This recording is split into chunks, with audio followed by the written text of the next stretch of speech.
اللہ نے نمازوں کی توفیق اور تلاوت کی توفیق اور دعا کی توفیق سے نوازا۔ یقین مانیے جنہوں نے اس رمضان میں اللہ کو راضی نہیں کیا، نماز قرآن ذکر کے لیے وقت نہیں نکالا، ان کا کچھ بھی نہیں سنورا، ان کی دنیا کی پاور اور طاقت میں کسی قسم کا اضافہ نہیں ہوا۔ اور جنہوں نے وقت نکالا اور اللہ کو راضی کیا، تجارت سے وقت نکال کے، دکانداری سے وقت نکال کے، آپ یقین مانیے ان کا کچھ بھی نقصان نہیں ہوا، ان کو اللہ نے فائدے سے نوازا۔ ایک لفظ آپ سنتے ہیں تقدیر کا، قسمت، تقدیر۔ اب یہ جو تقدیر سنورتی ہے، تقدیر سنوارنے کا جو مہینہ ہے وہ رمضان ہے،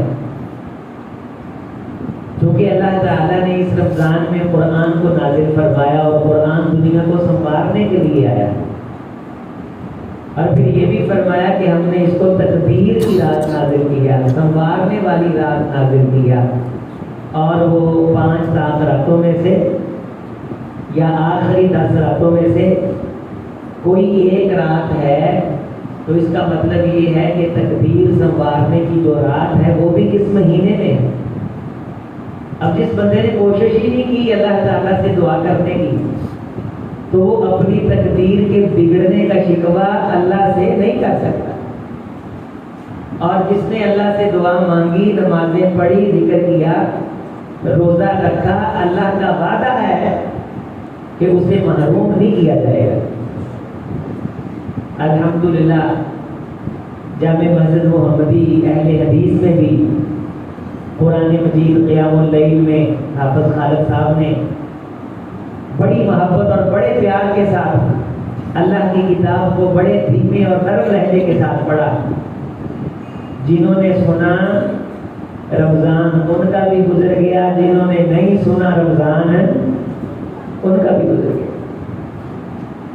جنہوں نے سنا ان سے بڑا خوش وقت کوئی نہیں واللہ العظیم، جنہوں نے کہیں بھی قرآن نہیں سنا ان سے بڑا بد وقت کوئی نہیں۔ یہ میں نہیں کہتا، یہ محمد رسول اللہ نے کہا۔ وہ 3 بار آمین والی بات آپ سب نے سنی کہ بڑا ہی بد وقت ہے وہ آدمی جس کی زندگی میں رمضان آئے اور وہ پھر رب سے جنت حاصل نہ کر سکے۔ میرے عزیز بھائیوں، یہ جو قرآن مجید ہے نا، آپ حافظ خالد صاحب سے پوچھیں کہ آپ جو سپارہ سناتے تھے اسے کتنی بار پڑھتے تھے، تو انہیں یہ احساس ہی نہیں ہوگا کہ یہ اللہ کا قرآن کتنی بار پڑھ جاتے تھے۔ کیوں؟ جس بندے کو قرآن پڑھنے سنانے کی ٹینشن ہوتی ہے نا، قرآن بار بار پڑھنا اللہ اس کے لیے آسان کر دیتا ہے۔ اس کے ذہن میں نہیں ہوتا کہ یہ سپارہ اس نے 15 بار دہرا دیا، کیونکہ اس کے ذہن میں ایک فکر ہوتی ہے کہ میں نے شام کو مصلی پہ کھڑا ہونا۔ میں آپ اگر مصلی سے وابستہ نہیں ہیں تو ہمیں قرآن کی فکر نہیں ہے۔ جس بندے کو قرآن کی فکر نہیں ہوتی، قرآن اس کے لیے پڑھنا مشکل ہو جاتا ہے۔ صفحہ مر کے پڑھتے ہیں، باسیاں آتی ہیں، اپکائیاں آتی ہیں، جسم تھک جاتا ہے۔ یہ نشانی ہے۔ رسول رحمت علیہ السلام نے فرمایا شیطان لوہے کی زرہ کے ساتھ اس بندے کو جب بھی ڈال دیتا ہے، اس کی کڑیاں ساری بند کر دیتا ہے۔ جس پہ شیطان حاوی ہو اس کی ایک نشانی یہ ہے کہ اس سے قرآن پڑھا نہیں جاتا۔ یہ اپنے آپ کو پرکھنے کی نشانی ہے۔ جس بندے پہ شیطان حاوی ہے، شیطان کا غلبہ ہے، اس کی نشانی کیا ہے؟ اسے قرآن نہیں پڑھا جاتا۔ اور جس کو قرآن کی فکر پڑ جاتی ہے وہ 10 بار بیٹھا پڑ جاتا ہے، اسے محسوس ہی نہیں ہوتا، اللہ اس کے لیے آسان کر دیتے ہیں۔ نسل کے اندر ایک حافظ قرآن ہو، ایسے ہی 10 بندوں کی سفارش، اور بعض احادیث میں 70 بندوں کی سفارش کا تذکرہ نہیں ہے۔ یہ ادارہ، یہ جامع مسجد، ہمارے بزرگ یہ جو زندہ ہیں، جو دنیا سے چلے گئے، محترم ہمارے خطیب ایشیا، خطیب یورپ و ایشیا استاد الخطابہ حضرت قاری عبدالحمید صاحب رحمۃ اللہ علیہ رحمتاً واسعہ، میرے یہ سارے نمازی، ہمارے حاجی اکرم صاحب، حاجی سعید صاحب، میں تمام ساتھیوں کو مخاطب کر کے یہ خوشخبری سنانے لگا ہوں۔ حاجی عبداللطیف صاحب، جتنے بھی یہ کوشش کرنے والے ہیں، یہ میرا سلیم بھائی بیٹا کوشش کرتا ہے، حاجی رفیق صاحب ہیں، طلبہ سے محبت کرتے ہیں۔ میں جس مسجد کے اندر تقریر کر کے آ رہا ہوں نا، وہاں اللہ کا قرآن مکمل ہوا ہے، 2 بچوں نے قرآن مکمل کیا، اللہ کی قسم دونوں بچوں نے یہاں سے حفظ کیا۔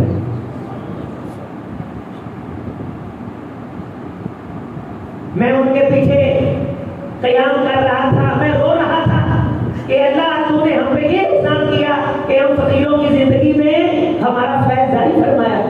میں نے وہاں نام لیا، ادارے کا نام لیا، مسجد کا نام لیا، مسجد کھچا کھچ بھری تھی۔ میں نے کہا آپ نے یہ جو تراویحاں پڑھی ہیں، یہ بچے ہمارے اس ادارے کا صدقہ جاریہ ہے، یہ ہمارا صدقہ جاریہ ہے۔ جہاں یہ مبارکباد کے مستحق ہیں، وہاں ہر وہ بندہ مبارکباد کا مستحق ہے جس کی کوشش سے انہوں نے قرآن پڑھا ہے۔ وہاں سے میں گفتگو کر کے ایک اور مسجد میں 10 منٹ کے لیے گیا، وہاں مجھے ایک طالب علم ملے، یہ محمود مسجد میں۔ میں نے کہا تو یہاں کیا کر رہے ہو؟ وہ بچہ ہمارے پاس اب بھی یہاں پڑھتا ہے، ہمارے جامع مسجد محمدی الحمدللہ۔ کہنے لگا استاد جی میں یہاں تراویح پڑھا۔ میرا سینہ اور چوڑا ہوا، میں نے اپنے ساتھیوں کے لیے اور دعا کی۔ وہاں سے پھر میں نے سائیاں والا جانا تھا، وہاں 2 بچے قرآن مجید سنا رہے ہیں جامع مسجد محمدی میں۔ ان دونوں بچوں کا آج قرآن مکمل ہوا ہے، ان دونوں بچوں نے یہاں سے حفظ کیا۔ میں یہ دعوے اور یقین سے کہتا ہوں میرے بھائیوں، اللہ نے کسی ایک بچے کا قرآن قبول کر دیا، یہ بات یقینی ہے، میرے اللہ نے ہمیں بخش دینا ہے، اور ہم نے انشاءاللہ اللہ کے قرآن کا کام کرنا ہے، اللہ کے قرآن کو پڑھنا بھی ہے اور پڑھنے والوں کے ساتھ تعاون بھی کرنا ہے۔ ہم بھول جائیں گے، مر جائیں گے، ما کان ربو کا نسیہ، تیرا رب بھولنے سے پاک ہے۔ اللہ فرماتے ہیں لا ينقص من اجورهم شیئا، یہ جتنے پڑھنے والے آگے پڑھائیں گے، ہر پڑھنے والے کے برابر اللہ اس خیر کو جاری کرنے والے کے کھاتے میں برابر ڈالتے رہیں گے، اللہ اس کے اجر میں کمی نہیں کرے گا۔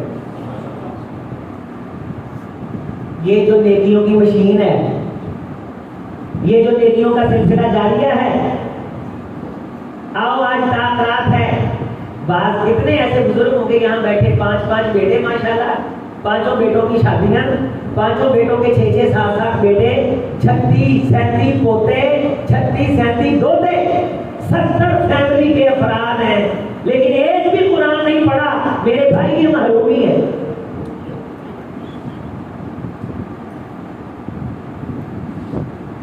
ابھی رستے میں مجھے ایک ساتھی چھوڑنے آ رہا تھا، وہ اپنے ایک بزنس مین ساتھی کی بات کر رہا تھا جسے اللہ نے کروڑوں روپیوں سے نوازا، لیکن وہ مر گیا۔ مجھے کہنے لگا قاری صاحب اس کے پیچھے بخشش کی دعا کرنے والا کوئی نہیں ہے، اللہ کی قسم غریب آدمی یہ ہے، یتیم آدمی یہ ہے، مسکین آدمی یہ ہے۔ چلیں کسی ساتھی کے دل میں یہ بات آ سکتی ہے کہ عظیم اکثر بزرگوں کا حاجیوں کا تذکرہ کر رہا ہے، شاید منہ پہ تعریف کر کے اس نے کچھ لینا ہے۔ ایسی بات ہرگز نہیں۔ حاجی بشیر صاحب رحمۃ اللہ علیہ کو آپ جانتے ہیں، ان کا تو یہاں کوئی رشتہ دار نہیں نا بیٹھا۔ میں اکثر مجلسوں میں اس جامع مسجد محمدی کے ساتھ حاجی بشیر صاحب کی محبت کا تذکرہ کرتا ہوں۔ حاجی بشیر صاحب کٹویس والے، اور یہ مسجد بنائی پرانے بزرگ حاجی بشیر صاحب چیچا وطنی والے، حاجی سعید صاحب، شیخ عمر فاروق والد، یہ جو پرانے بزرگ تھے جن کے ناموں سے ہم واقف ہیں، لیکن ان سے ہماری ملاقات نہیں۔ میرے بھائیوں ہم بھول بھی جائیں، اللہ نہیں بھولتا۔ یہ مسجد بنائی، بنیادیں رکھیں، پسینے کا قطرہ بہا، قاری صاحب کے خطبات، یہاں نازہ پڑھانے والے قاری حبیب اللہ صاحب رحمۃ اللہ علیہ رحمتاً واسعہ، نماز ایک نماز پڑھا دی اللہ نے قبول کر لی. شیخ سعدی فرمایا کرتے تھے خدایا ہمیں اپنی پوری زندگی میں ایک سجدہ نظر آ جائے نا کہ جس سجدے میں ہم نے تجھ کو راضی کرنے کا حق ادا کیا ہو, ہمیں یقین ہے کہ تو ہمیں جنت دے دے گا. ایک سجدے کی بنیاد. دین سے بیزار نہیں ہونا, دین کا کام کرنے سے اکتانا نہیں, دین کا کام کرنے سے تھکنا نہیں ہے, دین سے جان نہیں چھڑانی. دین کے ساتھ تعلق رکھو گے, اداروں کے ساتھ تعلق رکھو گے تو تمہارا نام زندہ رہے گا. ہم سب میرے خیال میں اپنے دادے کے نام سے واقف نہیں ہیں, لیکن امام بخاری سے واقف ہیں, امام مسلم سے واقف ہیں. حضرت ابی ابن کعب, عبداللہ ابن مسعود, عثمان بن نورین, علی المرتضیٰ, عبداللہ ابن عباس, ان کی سیرتوں پہ کہو تو ہم گھنٹہ گھنٹہ بول سکتے ہیں. کیوں؟ یہ رب کے قرآن کا کام کر کے گئے. وہ میرے بھائیوں کمیاں ہو گئی رمضان میں, ازالہ نہیں ہوا تو ابھی بیٹھ جاؤ 100 بار, 1000 بار بیٹھے سورۃ اخلاص پڑھ لو, آج رات بیٹھ جاؤ, کل بیٹھ جاؤ, اللہ کا قرآن مکمل کر لو. یہ سارا وقت گزر جائے گا, قیامت کے دن شرمندگی نہیں ہوگی. چھوڑ دو سستی, غفلت چھوڑ دو. اپنے جانے والوں کے لیے دعا مانگو. اس مہینے میں اللہ دعائیں قبول کرتا ہے. آج قرآن مکمل ہوا ہے, قاری صاحب سے کہو, آپ سب سے کہو کہ آپ سب ہمارے لیے دعا کرو. قرآن مکمل ہونے پہ اللہ دعا قبول فرماتا ہے. اور میرے اہل حدیث بھائیوں, اتنی خشکی صحت کے لیے اچھی نہیں ہے, اتنی خشکی ایمان کے لیے بھی اچھی نہیں ہے. چہرے پہ مسکراہٹ لا کے ملا کرو, 24 گھنٹے ماتھے پہ 12 بجے رہیں, یہ نہ ایمان کے لیے اچھے ہیں نہ صحت کے لیے اچھے. راضی بھی ہو جایا کرو, خوش بھی ہو جایا کرو, اور ایک دوسرے سے عزیزوں اقربا سے بھائیوں سے مسکرا کے ملنا ہے. اور میرے ساتھ یہ وعدہ کرو کہ اس عید پہ انشاءاللہ اپنے رشتہ داروں میں سے کسی ایک ناراض رشتہ دار سے سلو کرنی ہے انشاءاللہ. اونچی بات نہ انشاءاللہ. اچھا سسٹرانوں عید پڑھنی ہے انشاءاللہ, بہنانوں ناراض نے پیر کرنی ہے. شیطان 2 خیال دل میں ڈالے گا, ایک یہ نہیں میری تو صلح ہے, دوسرا نہیں اس کو پیر کرنی چاہیے. ہم نے شیطان کا مقابلہ کرنا ہے, اللہ کو راضی کرنا ہے, اپنے بھائیوں کو معاف کرنا ہے. کیوں؟ رسول رحمت نے فرمایا جب تک بھائی کے بارے میں دل صاف نہ کر لے, روزے جیسی عبادت بھی اللہ کے دربار میں قبول نہیں ہوتی. لو جی انشاءاللہ جنہوں نے اپنے والدین کو ناراض کیا ہے وہ معافی مانگیں گے انشاءاللہ. اور ناراض نہیں بھی کیا تو یہ ضرور کہیں گے اپنے ابو سے کہ امی جی اگر مجھ سے کوئی کمی ہوئی, ابو جی اگر مجھ سے کمی ہوئی, مجھے اللہ کی رضا کے لیے معاف کر دو. بڑے بھائیوں سے انشاءاللہ محبت سے ملیں گے اور ایک دوسرے سے دل صاف کر کے محبت اخلاص کے ساتھ دل کو پاک کر کے پھر عید پڑھنے آئیں گے. پھر عید کا سوال ہے, پھر عید کا مزہ ہے. اللہ فرماتے حتیٰ یصطلحا, یہ دونوں جب تک سولو نہیں کر لیتے میں نے ان کے پیپر چیک کر کے نمبر نہیں لگوانے. جب وہ سولو کر لیتے ہیں اللہ بغیر چیک کیے بندوں کو معاف کر دیتے. تو رمضان کا اللہ سے پورا انشاءاللہ قرآن مجید پڑھنا ہے, اپنی نسل کو قرآن پڑھنے کے لیے وقف کرنا ہے, اداروں کے ساتھ کھڑا ہونا ہے, اپنے ایمان کی حفاظت کے لیے اپنے بچوں کے اندر قرآن کو منتقل کرنا ہے. اللہ کریم سے دعا ہے کہ اللہ تعالیٰ حضرت قاری صاحب کا قیام کروانا, قرآن مجید پڑھنا ان کے لیے, ان کی نسل کے لیے صدقہ جاریہ بنائے. ہمارے بزرگوں کے لیے جنہوں نے انتظام و انصرام کیے, ایک نمازی میری ماں بہن جس نے قیام کیا, اللہ سب کو کامیاب کرے. اور یہ ساری نیکیاں حسنات اللہ تعالیٰ حضرت قاری صاحب رحمۃ اللہ علیہ کے لیے تو شاید آخرت بنائے, صدقہ جاریہ بنائے. محترم جناب مصباح الحق صاحب موجود ہیں, حضرت قاری صاحب رحمۃ اللہ علیہ کے جانشین ہیں, وہ بھی گفتگو فرمائیں گے. اور ہمارے جامع مسجد محمدی کے خطیب پروفیسر ڈاکٹر مسعود قاسم صاحب وہ بھی گفتگو فرمائیں گے. اور حضرت قاری صاحب دعا بھی کریں گے. آپ نے گفتگو بھی سننی ہے اور دعا کے اندر شریک بھی ہونا ہے. رات ہے آخری, اور آج رات مسجد میں بیٹھ کے قیام کر کے کے جاگنے کی کوشش بھی کرنی ہے. صبح انشاءاللہ جو ہے وہ فجر کے وقت تک آپ جاگیں, قیام کریں. اللہ تعالیٰ اس رات کو قدر کی رات بنا دے اور اس میں کیا ہوا قیام قبول فرما لے تو ہماری زندگی سنور جائے گی. ہم سب کی اللہ آخرت سنوار دے, کمیاں خدائیاں اللہ معاف فرما دے, ہمارے جانے والوں کی مغفرت فرما دے, بیماروں کو اللہ شفا عطا فرما دے. اقول قولی ھذا استغفر اللہ لی ولکم ولسائر